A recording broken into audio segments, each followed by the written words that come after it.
Ya Zahra! Allahu Akbar!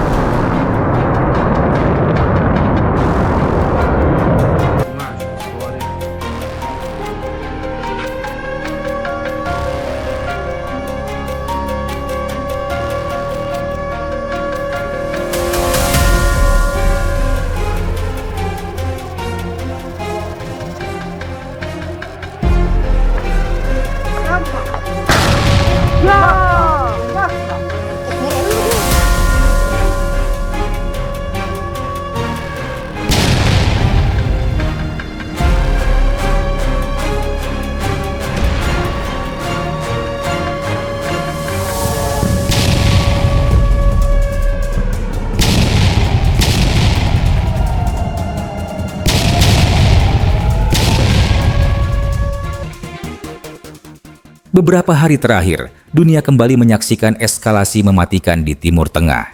Bukan sekadar ketegangan diplomatik, bukan pula hanya pernyataan keras di media internasional. Ini adalah konflik bersenjata terbuka antara dua kekuatan utama, Iran dan Israel. Sejak 16 hingga 17 Juni malam, serangkaian serangan besar-besaran diluncurkan oleh Israel ke kota-kota besar di Iran.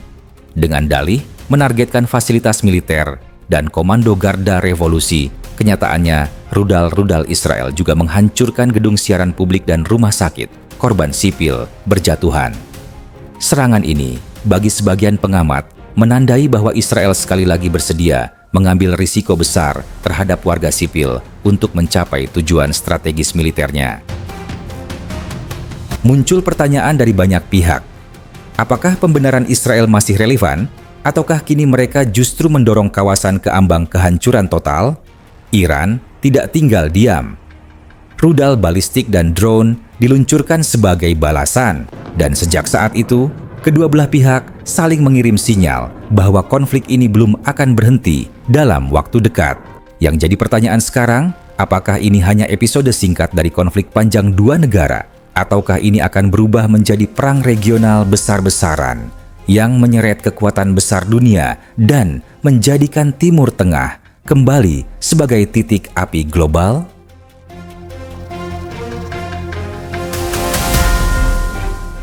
Tanggal 16 hingga 17 Juni malam, Israel meluncurkan serangan udara besar-besaran ke Tehran, Esfahan, dan Kermanshah.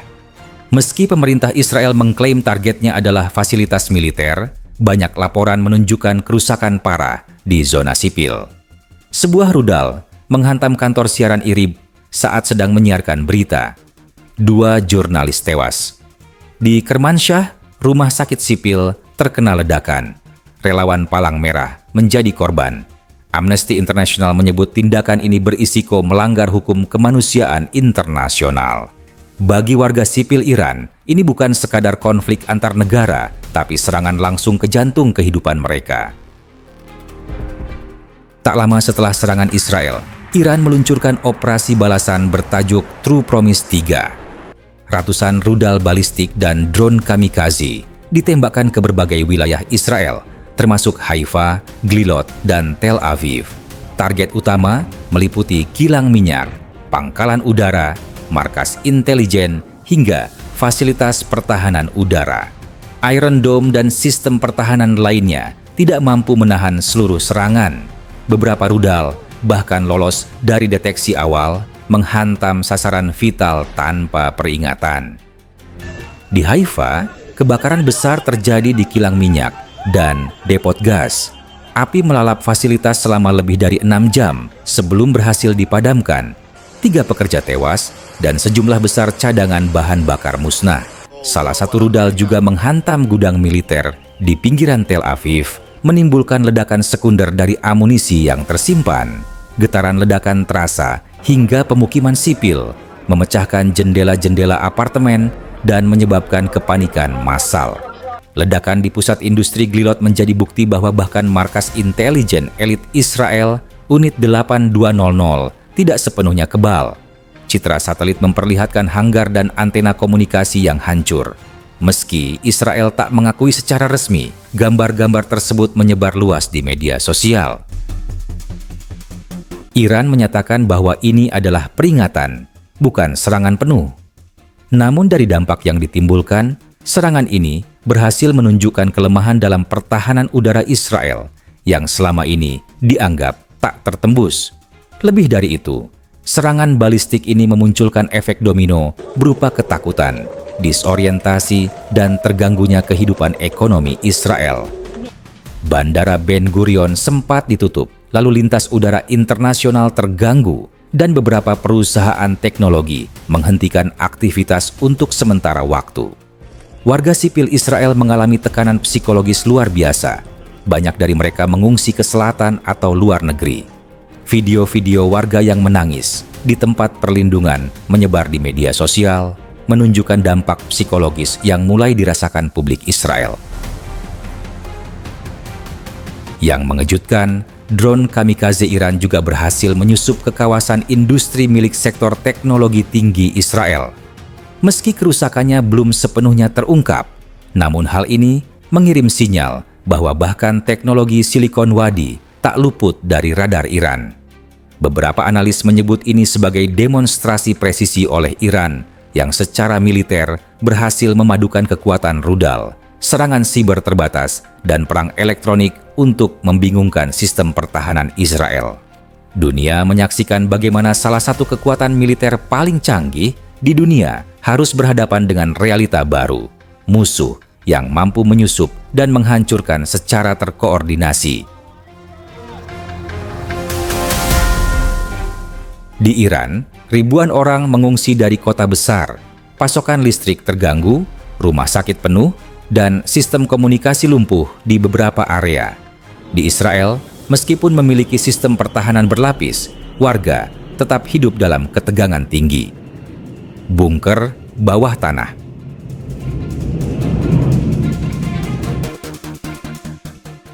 Ketegangan ini berpotensi menyebar jauh melampaui dua negara.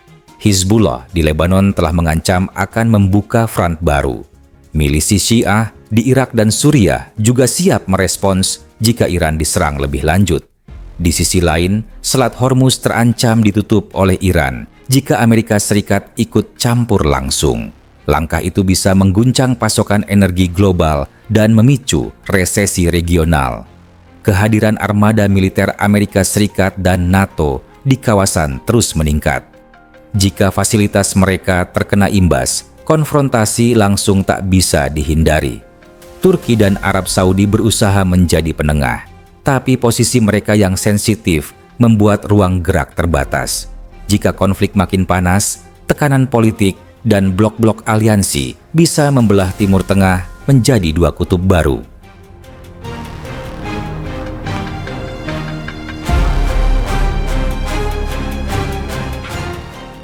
Konflik yang mulai sangat membara pada 16 hingga 17 Juni 2025 ini telah membuka babak baru ketegangan militer di Timur Tengah.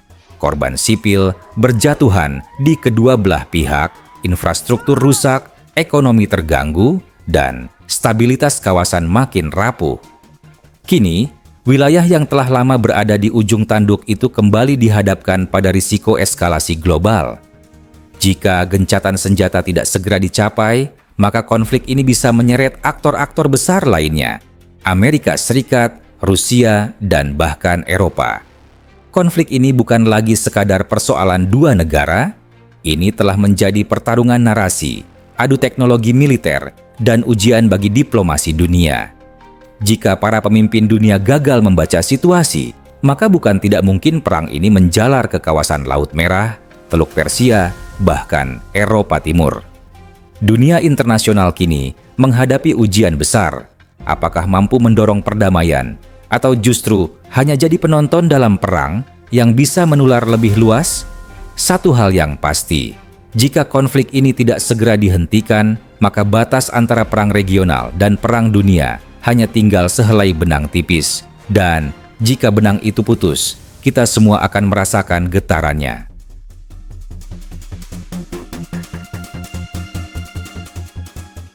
Video ini disajikan dengan tujuan edukasi dan informasi berdasarkan fakta dan analisis yang seimbang.